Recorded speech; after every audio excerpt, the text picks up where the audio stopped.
and welcome to episode 2 of Architecture Matters.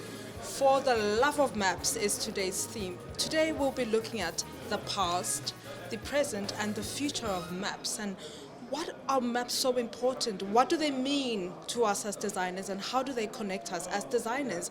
Now, last week, as a continuation of the conversation we had about the healing properties of architecture or the healing properties of space, landscape was a theme that was discussed, and the possibilities of landscape as a tool and as a platform to foster healing, to foster conversation, to foster spirituality. With me, I've got lots of guests, as you can see, but my co-host for today is Nicola Crowson. Nikki, over to you. Thank you so much, Leago. We've got a great show in store for everyone today. So I'm Nicola Crowson, and I run a studio called Future Architectures, where the love of maps is absorbed into the architecture of the students' project work. But with me today are a whole load of guests who are specialists in their own right, and equally, we hope, lovers of maps. And if we could introduce each of my colleagues, maybe you could say a little bit about yourself. The first, we've got John Pegg, who is a fellow of the Royal Geographic Society. Hi, John. Can you tell us Nikki. a little bit about yourself? I am a fellow of the Royal Geographic Society when we're talking about maps, but in my context of teaching in the department, I'm a landscape architect and urban designer. Thank you. Thank you for joining us today. And we've got Tina Wallbridge. Hello, I teach with Nikki, so we research together. We're all about maps, we love maps. My own arts practice picks up mapping and identity of people in their place. Wonderful, and you're wearing one of your maps. And I'm today. wearing one of our maps. I am indeed. Thank you very much, Tina. And we've got David Sharon, who's a fellow of the British Cartographic Society, but you have other roles here too, so maybe you might say a little bit about what you do within the university. Yeah, absolutely. Yes, my job title is actually map librarian, which is a role I've had since 1987. Wow. So I started out in the Department of Geography, I've had various roles. I was in a building open for the School of Architecture. I was there for 10 years, but now I'm based in the University Library. Throughout my career, I've been responsible for the map collection here at the university. Thank you. Well, thank you for being here today. I'm sure we're going to hear about some of those hidden treasures in the map library, which is a wonderful space to visit. So thank you. And then we've got Joe Allen. Hi, Could you say a little bit about yourself? So I'm a BA3 student of architecture, and I suppose a regular guest now, as I've appeared in 2 episodes of this Architecture Matters. Fantastic. Thank you very much. And we've got Tamsin Webb. I'm another BA3 architecture student and a lover of maps. Well, thank you. I think your views will be really important today in terms of actually whether or not we portray this love of maps and how we use maps. So thank you all very much for being here today. Yeah, thank you very much. Now, let's get right into it. So, why are maps so important? I think before we start, let's start with the students. Joe and Tamsin, what was your first encounters with maps before studying architecture? I think as children, we all kind of experience maps in different ways, whether that's through like imagination or anything. I think my first experience was actually Treasure Island, and specifically the Muppets version of Muppets Treasure Island. Holds very true to my heart, but you experience maps, that kind of hidden treasures and discovery of maps, which you grow to love about maps. That idea of self-discovery and discovery of the world, really. And Tamsin, for you? Well, both my parents were interested in researching their family history. So I was exposed to quite a lot of historical maps as a child and found them quite fascinating. Sort of finding buildings that were associated with our family and sort of mapping across areas that they once were. Well, I think that's quite true. And to build off what Tamsin said, I think the next question is, what is the historical significance of maps? David, for you as, a map librarian, and I'm sure you do more than that, what do you think is the historical significance of maps? Well, I mean, for a start, they're a way of looking back into the past, I think. That's one of the great joys I find of looking at any kind of map, a historical map. It's a way of transporting yourself back into time, I think. And I mean, they're just a tremendous record of what's occurred in history, whether it's the development of a city or a country. So they're so important from that sort of aspect, I think. Thank you. John? Yeah. Yeah. So, from another perspective, what do you think is the significance of the historical contribution, rather, that maps play? God, well, maps have changed so much just in my lifetime. Really, their data their data set out in 2 dimensions generally, and that was pretty simple when I was a kid. But now we've got to mapping, which is just so much more complex, because the data that we have that forms these images is so rich now that it's really, really a challenge to grab all of that information you can about places. My interest started really in exploring places from a distance. But now we've got to a point where you're not just looking at topography rendered in 2 dimensions, you're looking at all sorts of data sets, from economy, takes you to land value, takes you to ownership, to politics, and that's all the objective data. But then you get on to really sophisticated use of mapping, where the data isn't necessarily objective data, and you move on to the work that Tina and Nikki are doing, where you're starting to bring in more subjective components to that, so you can start to understand different psychogeographies about places, as well as just the simple mapping of physical presence of objects in space. I think that's quite interesting. And before we jump into the more artistic sort of practice of maps, I think let's talk about the social realm that you really mentioned quite well. What's your experience about the social realm and maps? What do maps tend to reveal that are not as tangible as trees or, actual topography?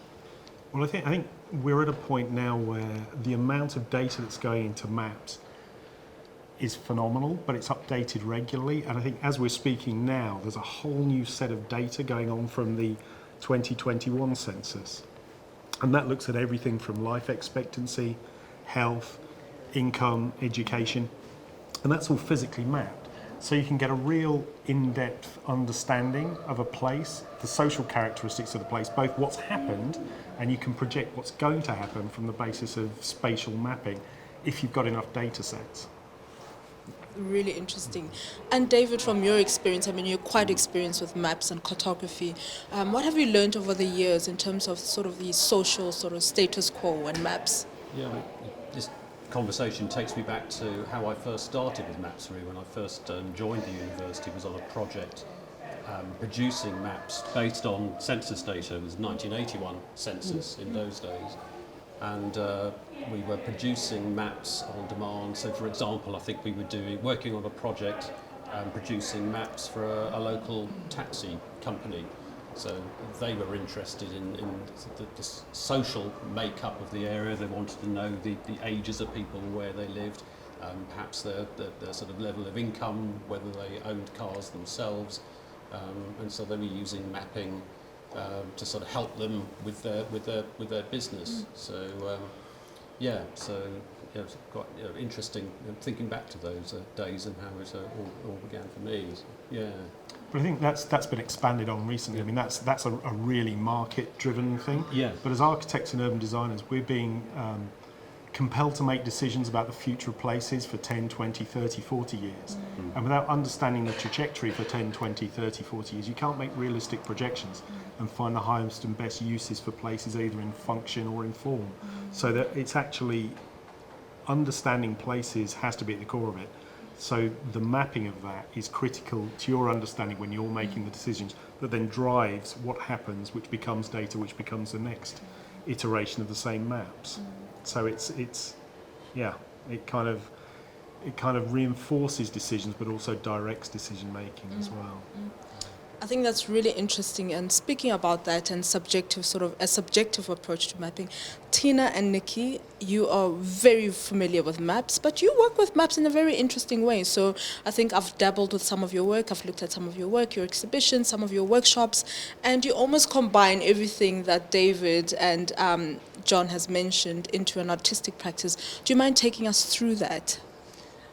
Absolutely. So Tina and I have worked together for many years, and I think what binds us is this love for the information maps give us about place, about real things, tangible things, measurements, historical change, etc.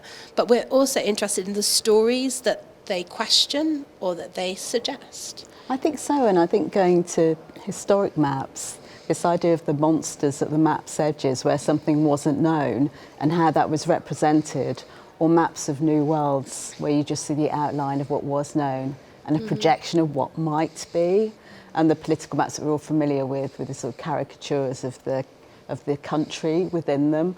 I think they're a really good indicator of thinking that's not necessarily about the physical or known data, but actually more interested in terms of what isn't known as well. We like Absolutely. this. I think there's another aspect to it, which is just the beauty of some of the maps. So there's a Yeah. whole range of maps on the table here and behind us and on the screen as we go through. And they're beautiful artistry and cartographic explorations in their own right. Some are real, some are imagined, some linked to literature, some linked to artistic practices. And I think it's that really gets me excited. And I'd be really interested to know from Tamsin and Joe a little bit more about the use of maps like in their education, because certainly for me, maps helps me understand a place in a way that what we call site analysis never really excited me. It was a really hard thing for me to want to gather that data alone. And so I'd be really interested, in this balance of artistry and information, which might be social, political, economical. What kind of experiences have you both got in that? Well, I think, and I'll go first, but I think there's more interest in developing stories from looking at that information, and you're no longer looking at just a map of an area. You're maybe tracing history and looking at how certain roads interact, or how they interact now, how will they interact in the future, and kind of tracing those narratives to understand a place better. Something I would never have considered previously. And in first year, when you do site analysis, it is very much like, where's this? How does that interact with that? And as you develop your understanding, you kind of interweave that with your designs. And with artistry of map making as well. Is there anything you'd like to add? Sorry. Yeah, when I first start researching a place, I've visited David as well, and he's found a few maps for me. But I think it's really important to go right back to as far as you can to rediscover the stories and really get a grasp of the memory of a place, so you can then add to another layer of that and discover what I call golden nuggets that will give you some influence to direct a design project. I think it's really important, isn't it, to kind of link that understanding back into a project, so it's specific to that place in a sense. But you touched on something that was really interesting, this idea of layering, and this idea of discovering stories or something historical that can be woven into one's thinking. But it strikes me that the scale of the map becomes really important, so I'd be interested in any thoughts we have on that, because it ultimately allows us to zoom in from a very large scale right down to the scale of a place. And I'd be fascinated if any of our guests had any thoughts about the sense of the scale of the map.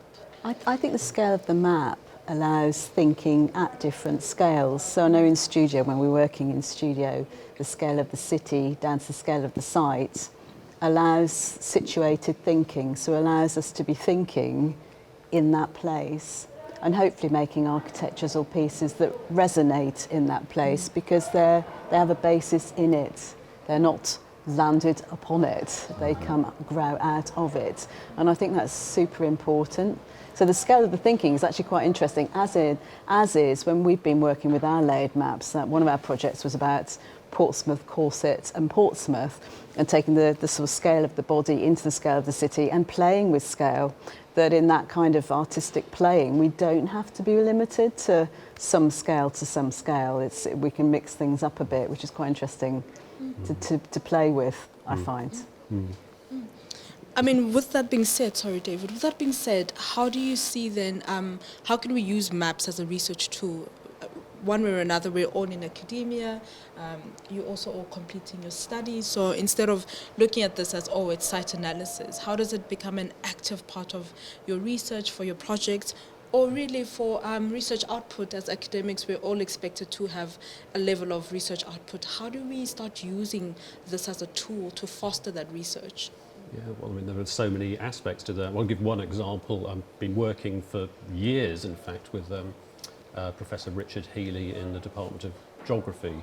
And he's been collecting railroad maps of the United States over years, which we've been gradually digitising. So as a university, I think we now have one of the largest collections in the world of digitised railroad maps. And these have been so important for his research, because the maps reveal things which you simply can't find in any other form of record, be that written or photographic. So they've been absolutely crucial to the work that he's doing, and they're beautiful things to behold as well. So it's been a joy for me to be digitising these hundreds of maps over the years. John, how do you use maps in your research practice? All the time, frankly. I think the key thing for me is probably the most important map that we've got from my generation is that shot, the blue marble shot from the Apollo moonshot, and that really made everyone realise that the world wasn't made up of contiguous sheets of square paper. That really the map of the world is a series of interconnected environments.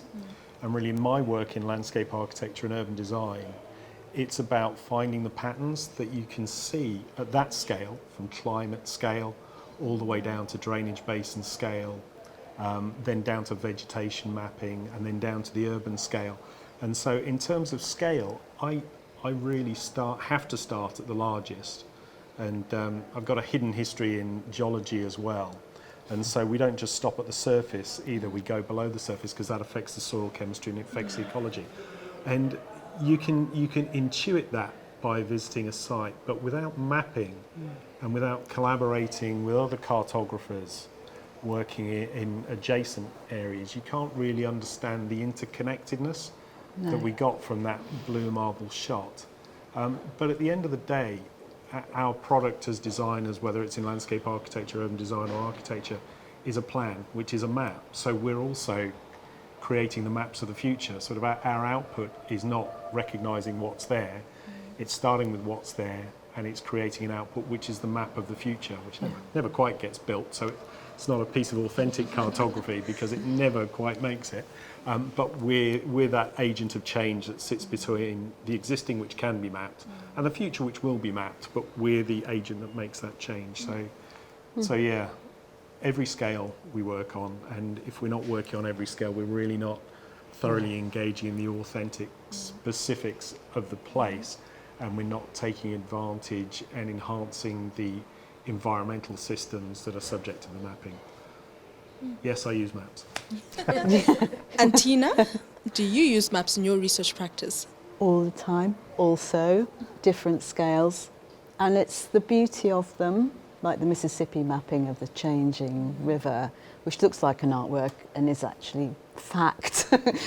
You know, this kind of mishmash of what's true and what isn't true, and imagining what the future is, because I think maps do allow us to dream about the future and reimagine a place in a very knowing way, in a more informed way, I think, than if we were just working speculatively on grids or what have you. It kind of works to the place, which is super important, I think, for architects, and it's something that in the past has been picked up by a lot of very serious theorists. And I think picking up the peculiarities of a place can happen through understanding mapping and deep mapping and understanding the place.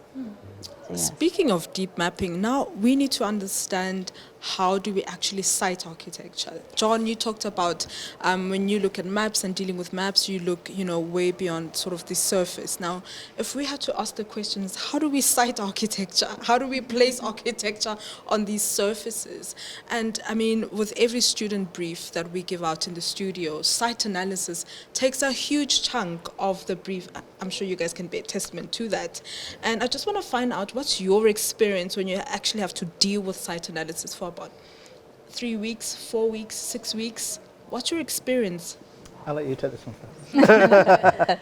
Well, as far as maps are concerned, like I said before, I quite like to layer the maps to see, you know, what changes are revealed by doing that. And it also, you know, some of our sort of historical perspectives of the actual land are quite interesting as well, and how it might not be quite accurate, but it's their view of that sort of like little pocket of time. So I find that quite interesting as far as site analysis is concerned, because it helps you to kind of get into a mindset of perhaps how a place was viewed then from a historical point of view. Yeah, I agree. So, my project that I'm working on looks at Fort Brockhurst, and you can think of the site as just being the land and the buildings around it, but I'm working with heritage as well. So looking at that heritage and how that heritage interacts with the site, and how my building would interact with the heritage of the site. And all these things are interwoven with one another to create a major project. I thought the location of your project must be important in terms of the ability to do a site analysis, because if you're doing one locally, we're very well resourced here, aren't we, in terms of the scales of maps that we have and the ages of maps that are available. But so many students come in to visit me and they want to do a site analysis of somewhere, but it turns out to be somewhere in South America or something, because we simply can't always provide. It's a real challenge. I think also we've been using in studio, I think in all of the third year studios, we've been using an analysis of the city to decide what the sites might be. So we're actually finding opportunities by looking at the history of the place and mapping it and seeing what the cities actually need, and therefore where we might site something, where something might sit best. And that's all through working with the map, I think. I was just going to pick up on the concept idea of the interconnectedness of using maps as a kind of research tool. And one of the things that these guys will have been involved with is one of the things we ask students to do when they first come to Portsmouth is to try and draw a map of Portsmouth. Yeah. And it's incredible how we are far from interconnected when we navigate the city, and it's kind of a revelation to students when you start to draw Portsmouth as an island, its main structures, its change over time, and how students, when they start learning about architecture and thinking about placement within the city, there's a whole load of learning that has to come from actually understanding how you can read a place and begin to kind of map it. And I wondered if any of our guests had any kind of experience of that, where you've gone to a new location, you were saying perhaps overseas or something, and you've had to map a place, or you're mapping something under the water. So I don't know if you wanted to underwater and underground, because I think we don't stop with paper maps now. I mean, weekly I'm using LiDAR and aerial photographs, and most offices now have their own drones, so we're making maps that way immediately, just to understand the ground. And I've had fascinating experiences finding remarkable archaeological sites just underground, just through the parch marks. And so you're reading a photograph, but you're also reading a gifted plan of Roman villas and Roman forts or medieval manor buildings, just from that. But we're living through a revolution now in the amount of geographic data that's just available on our desktops. And I generally tend to find that when I do design reviews out in the real world, because of the way I work with maps and LiDAR and aerial photographs and satellite imaging, I'm able to give clients new insights into their ground, both in what there is there to preserve, but also where to find opportunities for ecological enhancement. And once you grid that in, you take what in landscape terms we call Macargian principles of mapping what's there. That gives you ideal positions for buildings, ideal positions for roads.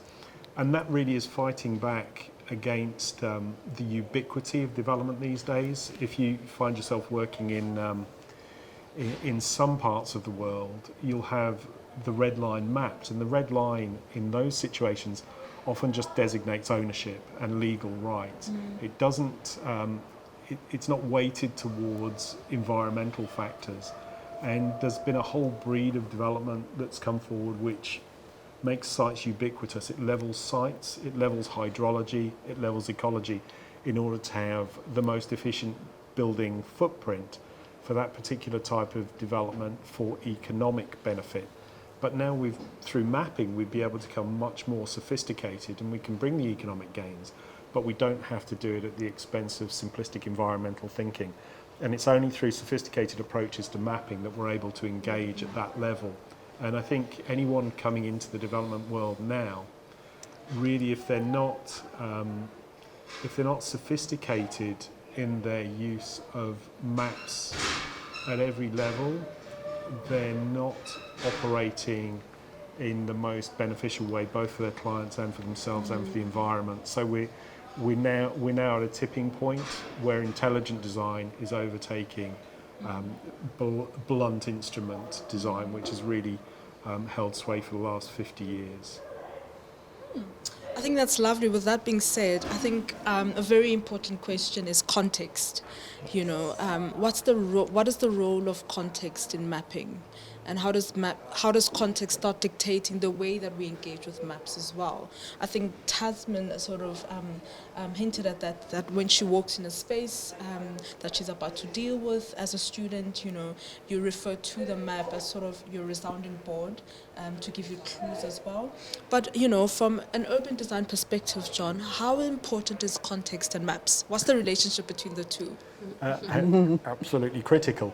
I mean, what you find with the way urban places develop is some things last a short period, some things a reasonable middling period, and some for a long time. And the longest serving things in any urban context are generally the roads and the watercourses. Those, you'll find roads around Portsmouth, roads around Chichester date back to the Roman times. So you've got a road network that's been there for 2,000 years. In Chichester we had a river diversion under the Anglo-Saxons, so that's a river network that's 1,000 years old. And then you get to the buildings, and building lifespans can be a few hundred years. Actually now they're coming down to a few decades. So there are elements you will find in mapping that are the anchors for development for centuries, and there are elements that you find that are going to be quite short term. But I think unless you identify those and the potential for those through mapping, then you're working against the tides of history in terms of development. Well, thank you for that. And I think, David, you have worked with various departments in the university. I'm just quite curious to know what's your experience been working with, you know, the Department of Architecture or Interior Architects or just spatial practitioners. What have you learned from that experience? What have I learned from it? We've never got the maps that they want, I think, is the first thing. Yeah. Because we were talking about scale earlier. I mean, a typical question, someone will come to me and say, have you got a map of Portsmouth? And then you have to, it usually narrows down to have you got a map of a particular building generally. And from many parts of the world, the answer is no. Sorry, we haven't. But yeah, because our architecture students have been some of the major users of the map collection over years, despite them being originally based in the Department of Geography. I don't see geography students anymore, really. They're well catered for in their own department. So it's just interesting, all the different students all have different needs and different requirements, really. But David hits on an interesting relationship there between geography and design development at the scale we work as architects. Because really geography is the analysis and study of place, and architecture, urban design is the creation of place. So you can't really have one without the other. If we work on architecture without a significant understanding from the world of geography, whether it's labelled geography or not, then we're kind of just working in a void, really. So we're unanchored as practitioners. And I think this calls for really collaboration, perhaps, between the Department of Geography. I mean, I must confess, I don't even know where the geography building is. It's okay, we've got a map of it. You know, and to perhaps really have this interdisciplinary relationship or workshops where we can perhaps learn a thing or two from the geography department and, you know, vis-a-vis as well. Nikki? Yeah. So part of the title is For the Love of Maps. Oh, yeah. So I'd really love to know, is there a map you have that is a favourite thing or something that you want to tell us about? Or maybe could be the most valuable map. So I was just going to go round and find out about, when we talk about maps and the love of it, is there one thing that comes into mind? John? Too many to mention. We had an adventure in our practice a few years ago. We were working on the redevelopment of the Elephant and Castle in London, and we were struggling to find a device to anchor the design of a roundabout space. And we were walking through the Museum of London, and we saw Virtue's map of London, which was a map of the Civil War defences, the 11-mile circuit of fortifications that the parliamentarians put around the City of London. Oh, wow. And because it was very early surveying, you could relate it to St Paul's and Southwark Cathedral, and you could pinpoint the roundabout we were working on at Elephant and Castle. And there was a huge parliamentarian fort right on our roundabout. And of course, then you get into the wordplay of Elephant and Castle. Where did that come from? One theory is that it's Oliver's Castle. So this sparked all sorts of interest, and we were selected to do some artwork for Spitalfields around about that time. And so we ended up casting a 9 square metre concrete 3-dimensional model of Virtue's map of London that was on site in Spitalfields for 8 or 9 years, and we got all sorts of plaudits for creating sculpture from maps. So I'd say that the most adventure I've had from a map was Virtue's map of Civil War London. That's amazing. So it gave you the gift of a series of narratives that have informed your practice. That's amazing. Thank you. And probably our only artwork that's on Wikipedia. Fantastic. Tina? There are too many to mention, and I'm looking at our table of goodies. Our banquet table of Probably maps. people can't see, but there's the London Tube map, which a colleague earlier said reminded her of home. There's the sort of gorgeous maps of rivers, the sort of following of the route down the river, and of course the gorgeousnesses that you've brought over there, David, which I can't reach, which are the original maps of Portsmouth, with the gorgeous structures of the city. So there are too many to mention.